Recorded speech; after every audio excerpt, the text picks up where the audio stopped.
प्यारे दोस्तों, आपको बहुत बहुत खुशामदीद है हमारे चैनल पर। बबलू की कहानी का 7वां पार्ट शुरू करते हैं। चलिए। बबलू परेशानी में किचन में काम कर रहा था और उसका नौकर था राजू, वो नहीं आ रहा था। उसकी तबीयत ठीक नहीं थी, लेकिन ये बात बबलू को नहीं पता थी। उसने अपने नौकर को डांटना शुरू कर दिया। ये कैसे बर्तन धोए हैं, कितने गंदे हो रहे हैं, और उसको देखो स्लैब कितना गंदा है, ज़रा से भी सफाई और तरतीब नहीं। अगर ऐसे ही चलता रहा तो हमारे ग्राहक जो हैं, गांव के लोग खाना खाना छोड़ देंगे यहाँ पर, पता है ना तुमको। जिस पर शामू कहने लगा, जी मालिक, मैं कोशिश तो करता हूँ कि काम कर लूँ, लेकिन आपको पता है राजू 2 दिन से नहीं आ रहा है, जिसकी वजह से मेरे ऊपर काम का बोझ बढ़ गया है और मैं अकेला इतना सब कुछ नहीं संभाल सकता। अच्छा, तो तुमको ये बात बतानी चाहिए थी ना मुझे, पहले क्यों नहीं बताया। मैं क्या करता, आप आ ही नहीं रहते इतने दिन से, तो मैं कैसे बताता। होटल आप आ नहीं रहे थे, इस वजह से मैंने खुद ही सब कुछ संभाल लिया। ऐसी बात है तो आज रात में मैं राजू के घर जाऊंगा उसकी तबीयत पूछने के लिए कि उससे क्या हुआ है, और ऐसे छुट्टियां कब तक चलती ही रहेंगी। इसका तो ज़रूर मुझे कोई इंतज़ाम करना पड़ेगा। जी मालिक।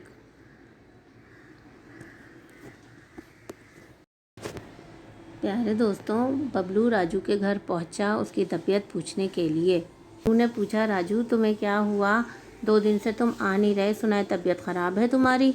जी हाँ, मेरी तबीयत बहुत ज़्यादा ख़राब थी, 2 दिन से बस कमज़ोरी भी बहुत है, बड़ी मुश्किल से उठ के बैठा हूँ मैं।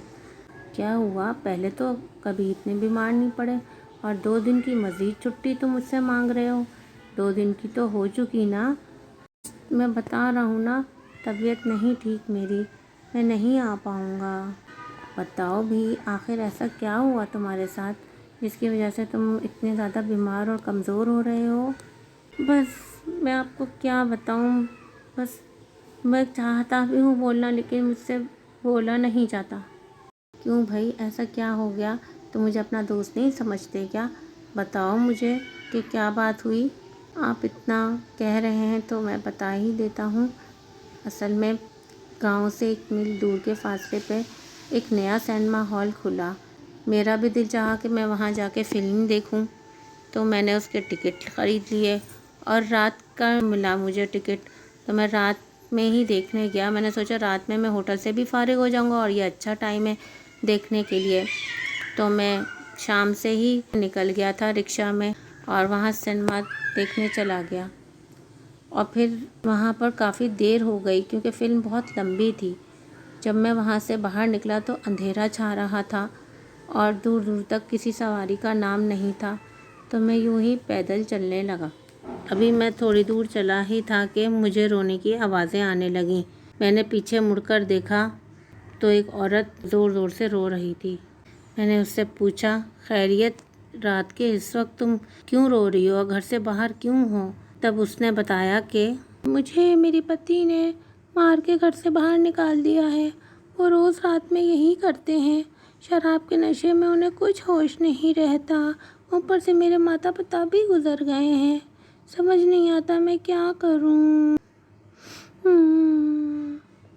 अच्छा बहन, तुम रो नहीं, गांव में मेरी एक बहन है शादीशुदा, मैं तुम्हें उसके पास लिए चलता हूँ और रात तो वहीं गुजर जाएगी तुम्हारी। सुबह में आकर हम गांव वालों के साथ आकर तुम्हारे शौहर को समझाएंगे।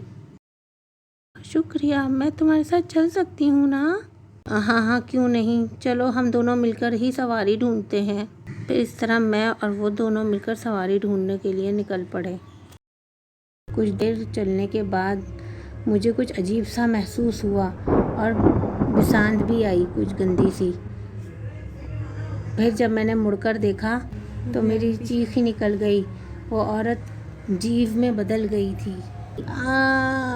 वो औरत एक जीव में बदल गई थी, एक खतरनाक जीव में। मैं चीख मार के भागा और वो भी मेरे पीछे पीछे भागा, और भागते भागते सामने से मुझे रिक्शा नज़र आई। मैंने रिक्शा वाले को चीख के रुकवाया, रिक्शा रुको रुको, मुझे भाई, मुझे साथ लेकर जाओ, आ जाओ भाई आ जाओ, कहाँ जाना है। मैंने उसे घर का पता बताया रास्ते में मुझे सारी रास्ते डर लगता रहा।